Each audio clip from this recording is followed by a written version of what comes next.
திருச்சி மத்திய பேருந்து நிலையத்தை சுற்றியுள்ள 2 பங்குகள் மூடப்பட்டுள்ளதால் வாகன ஓட்டிகள் செய்வதறியாமல் தவித்தனர்.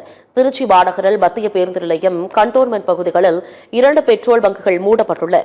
இதனால் அரிஸ்டோ மேம்பாலம் எதிரே உள்ள பெட்ரோல் பங்கில் வாகன ஓட்டிகள் அதிக அளவில் குவிந்துள்ளனர். நீண்ட வரிசையில் பாலத்தை சுற்றி ஆட்டோக்கள் மற்றும் பைக்குகள் இருப்பதால் போக்குவரத்து பாதிக்கப்பட்டுள்ளது. புதுக்கோட்டை மாவட்டத்தில் உள்ள பல பெட்ரோல் பங்குகள் பெட்ரோல், டீசல் இல்லாமல் மூடப்பட்டுள்ளது.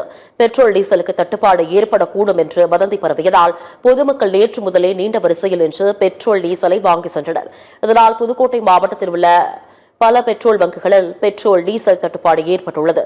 சில பங்குகளில் வாகன ஓட்டிகள் நீண்ட நேரம் காத்திருந்து பெட்ரோலை நிரப்பி செல்கின்றனர். திருவண்ணாமலையிலும் பெட்ரோல், டீசல் கிடைக்காதோ என்ற அச்சத்தில் வாகன ஓட்டிகள் பெட்ரோல் பங்குகளில் குவிந்தனர். ஒரே நேரத்தில் 100 கணக்கில் வாகன ஓட்டிகள் குவிந்ததால் பெட்ரோல் பங்க் ஊழியர்கள் திணறினர்.